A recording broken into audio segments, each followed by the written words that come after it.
who better to provide fresh thinking and analysis on the role of America in the world, particularly in Africa, than the one and only Nico House, our regular political commentator and founder of the MCSC News Network.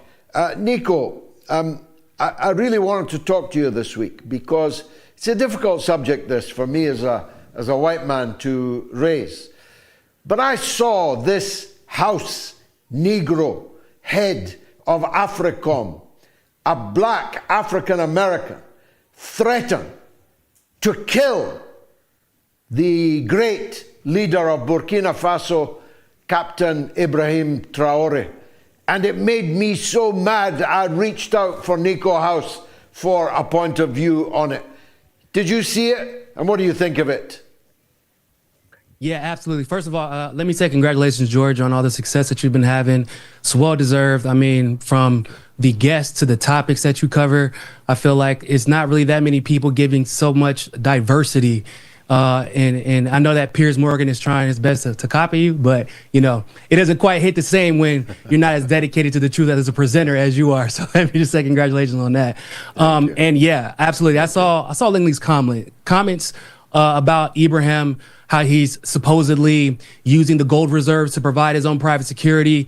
And let me just say, first of all, that's not true. Second of all, if it was true, let's be honest, wouldn't it be somewhat justified considering the fact that they continue to make attempts on his life? I mean, they just recently made another failed attempt on his life. That's probably why they're upset and why they're now going out of their way to bring it to the attention of the national public to try and create this narrative, not unlike what we saw happen with Libya and Gaddafi, because Ibrahim has had that type of impact in West Africa when we're talking about not only uplifting Burkina Faso, but then uniting West African countries like Mali and Niger so that they can combat Western imperialism and the NATO allies that try to oppress them. Well, that's right. His own bodyguards were offered $5 million to kill him. Now, it's no coincidence that the money involved was dollars. The United States and France are determined to do to Captain Traore what they did to so many others. In Burkina Faso, to the great Thomas Sankara, in the Congo, to the great Patrice Lumumba, and so many other leaders that they have dispensed with extreme prejudice because their own interests were threatened by an African leader who's actually governing in the interests of his own people and not of the empire. Yep. I mean, this is a guy in Ibrahim Traore who wears the same uniform every single day. Not fancy suits, just a casual military uniform. He has no type of luxury. No one in the government is permitted to live any type of luxury. You know what he has done with the gold in Burkina Faso? What he's done is nationalize 2 gold mines that would have otherwise been sold for actually far less than what they're making after he nationalized it. That money is going towards the people. And the reason that no one in the government is allowed to live a life of luxury is because until the people of Burkina Faso can live that type of lifestyle, legally, without corruption, then he believes that no one in Burkina Faso should be allowed to live that type of luxury, especially members of the government. He has created a tomato processing facility that's doing very well for the agriculture there. I mean, just over the last couple of years, he's made so many positive changes, and it's all come from internal nationalized movement. And by the way, has been able to do this while Ukraine and Zelensky, on the other hand, of course, with the help of the United States, have been trying to train terrorists to fight the military of Burkina Faso, because France couldn't do so and were kicked out after they tried to, they threatened Burkina Faso after Ibrahim took over, but it didn't work out, just like it didn't work out in Niger. And even though they've been combating terrorism that has been brought about by the United States and helped and funded by Ukraine, Zelensky actually bragged about training terrorists actually recently. He's still been able to carry out these economic measures to help the people of Burkina Faso. And it's been so inspirational. I think that, honestly, George, has been the scariest part. It's not just the success. If he was merely successful, then he would be a problem, and maybe it would be an isolated problem. They would probably try to take him out quietly, because we know they've done that with actually a lot of African leaders over the last maybe 6 or 7 years. They've taken them out quietly. But they're trying to make an example of Ibrahim, because Ibrahim has been so impactful as an inspiration to the rest of Africa. And they're worried that, especially in the current state of the world, that other African nations are going to realize they don't need the West. And I saw your quote. I saw your quote getting passed around on Instagram, actually. You know, there were different reactions to it. And I said, I know George, and I know exactly what he's trying to say. He's trying to say, believe in your own self-determination and be willing to fight the fight. Do not trade in your values or undersell yourself or your potential for these Western values that are just a facade. They're fugazi. They don't really exist. Africans have so much potential. They're so naturally good at everything. I mean, whether it comes to engineering, medicine, anything in between, they do so much more with much less. That how can you not believe in your own potential?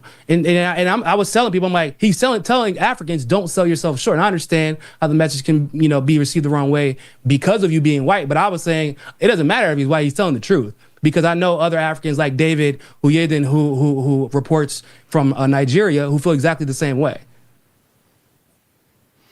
Yeah, I mean, what I was saying is that you're being foolish sending your children to study in the United States, not least because there's a very high chance that if they say or think the wrong thing, they'll be picked up on the street and unceremoniously deported. Why send your children to the United States? Build up your own universities. Get leaders that are ready to build up their own educational system. Captain Traore just abolished all education fees this week. Now it's free for every child in Burkina Faso to go to nursery, primary, secondary, and university. Free of And they charge. had their uniforms. They had their uniforms and their supplies provided to them. Exactly. And a school lunch thrown in. None of which we've got, by the way, in Britain, and definitely none of which you've got in the United States. So that's my message. However, people have decided to take it. We stand, as Malcolm said, for justice, whoever it's for and whoever it's against. And we make no distinction of color or race or creed in that. Let's take it back to the United States, if we can, Nico. I was making the point to Colonel Daniel Davis earlier that the Trump administration seems to be careering between left and right, America first, America last, careering between successful and catastrophic failure, with the ever-present possibility of the balloon going up and making all of our discussions OTOs, because there won't be any world. He's done a good job on Ukraine. He's done a disastrous job on China. And he might be about to do the ultimate disastrous job on Iran. How do you make sense of that kind of volatility? I'm going to be honest with you, George. It seems like he's not making policy decisions based on what he thinks is best for the United States, but perhaps on behalf of another nation.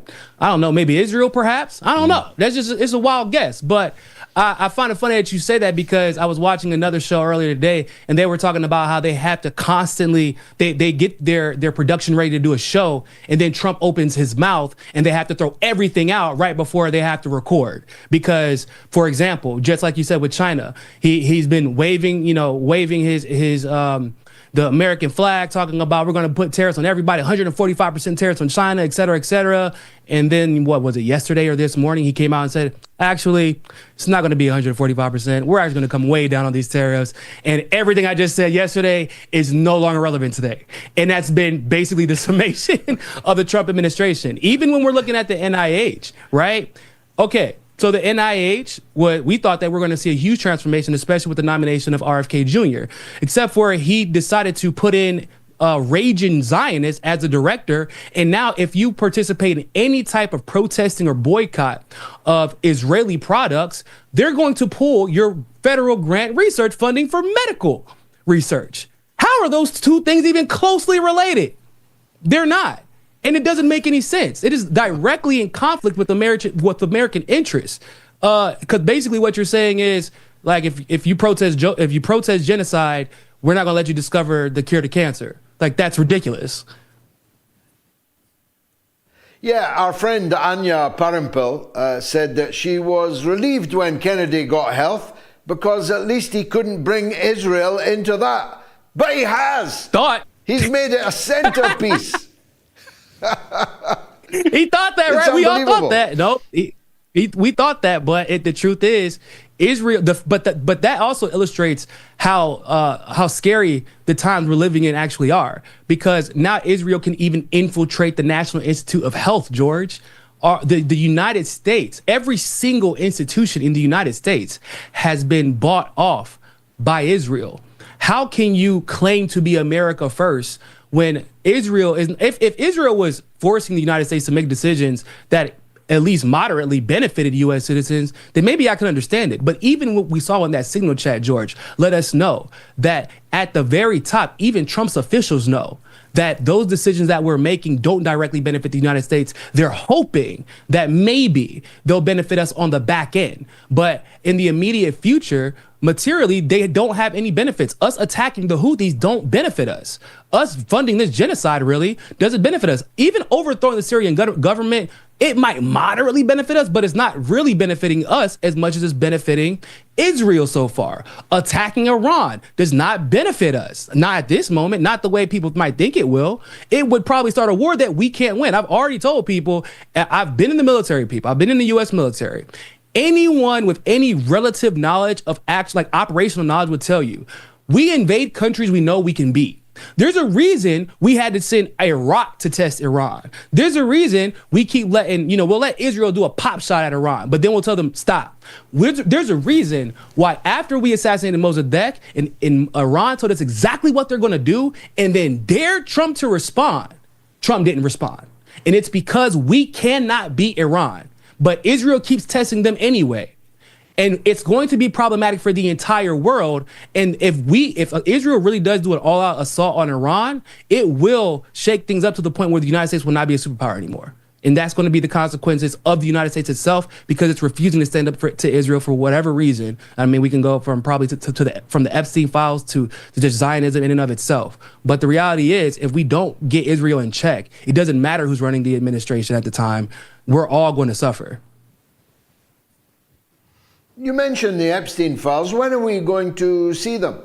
Didn't that woman that's in charge of that department boast that she was going to publish the list? Where is it? A lot. Yeah, most of his administration from the Department of Justice said that they were going to release the Epstein files, all of the JFK files, unredacted, which we still haven't received all of them. And I don't know why we haven't seen the Epstein files. They said that they were going to comb through them to make sure that there wasn't any legal issues with releasing them. But the only legal issue that there could be is that someone powerful, or a lot of powerful people are going to be on the list. But I don't know if they understand this, but that's why we all want to see the list, because we want to know who hasn't been punished. You can't tell us that both Ghislaine Maxwell and Jeffrey Epstein were both guilty of trafficking underage children to powerful people and then being like, yeah, but no one else is guilty. That doesn't make any sense. And we know that powerful people are involved, which is probably why they haven't been prosecuted yet. And we know that if they release that list, and there are names on that list that are involved in foreign governments all over the world, then what we expect to see next are prosecutions. And they don't want to pursue those prosecutions, in my opinion.